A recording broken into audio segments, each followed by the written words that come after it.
Assalamualaikum warahmatullahi wabarakatuh. Perkenalkan, nama saya Bintang Ratu Exulna Roman Putri. Saya berasal dari kelas 10 PSDC. Di sini saya akan menjelaskan mengenai jenis-jenis kelompok sosial teratur menurut beberapa ahli. Sebelum masuk ke jenis-jenis kelompok sosial teratur menurut beberapa ahli, kita harus mengetahui terlebih dahulu pengertian kelompok sosial. Kelompok sosial adalah sekelompok individu yang terdiri atas dua atau lebih manusia yang memiliki visi dan misi sama dan saling terjalin interaksi. Nah, sekarang teman-teman sudah tahu kan pengertian dari kelompok sosial?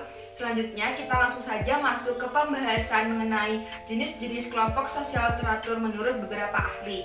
Di sini saya akan menjelaskan beberapa pendapat ahli, yakni kelompok sosial teratur menurut William Graham Sumner, yang kedua kelompok sosial teratur menurut Robert Camerton, dan yang ketiga kelompok sosial teratur menurut G.A.A. Fender. Jenis-jenis kelompok sosial teratur menurut para ahli yang pertama adalah menurut William Graham Sumner. William Graham Sumner membagi kelompok sosial teratur menjadi dua, yakni in-group dan out-group. In-group merupakan kelompok sosial di mana para anggotanya saling simpati dan mempunyai perasaan yang dekat antara satu dengan yang lainnya.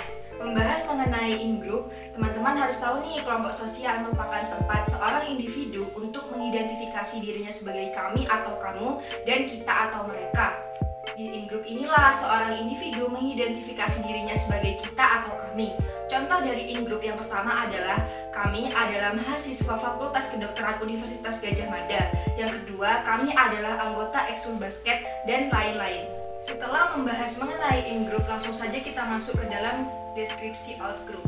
Out-group merupakan kelompok yang berada di luar suatu kelompok yang ditandai dengan antagonisme, prasangka, atau antipati.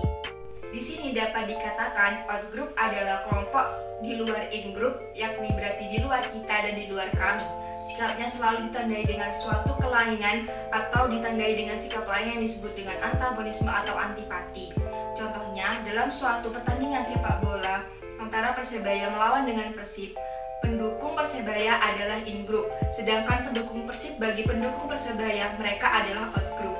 Selanjutnya kita masuk ke jenis-jenis kelompok sosial teratur menurut Robert Camerton. Robert Camerton juga membagi kelompok sosial teratur menjadi dua, yakni membership group dan reference group. Membership group adalah kelompok sosial di mana para anggotanya secara jelas dan pasti merupakan anggota dan bagian dari kelompok sosial tersebut. Membership group atau kelompok keanggotaan merupakan kelompok sosial yang menunjukkan bahwa seseorang secara resmi dan secara fisik menjadi bagian dari kelompok sosial tersebut. Contohnya adalah seorang guru yang termasuk dalam kelompok PGRI. Yang kedua, seorang dokter yang termasuk ke dalam anggota Ikatan Dokter Indonesia atau IDI. Setelah kita membahas mengenai membership group, kita langsung saja membahas mengenai reference group. Reference group merupakan kelompok sosial yang menjadi ukuran bagi seseorang yang bukan merupakan anggota dari kelompok tersebut dalam pembentukan kepribadian dan pola tingkah lakunya. Reference group terlihat ketika seseorang tidak diterima sebagai salah satu anggota suatu kelompok sosial atau membership group. Maka orang tersebut berkemungkinan untuk terobsesi sehingga berperilaku menyesuaikan dengan membership group yang diharapkannya.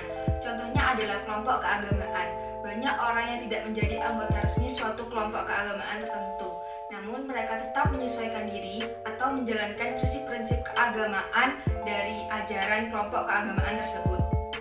Pendapat yang ketiga mengenai jenis-jenis kelompok sosial teratur adalah pendapat menurut G.A.A. Fender.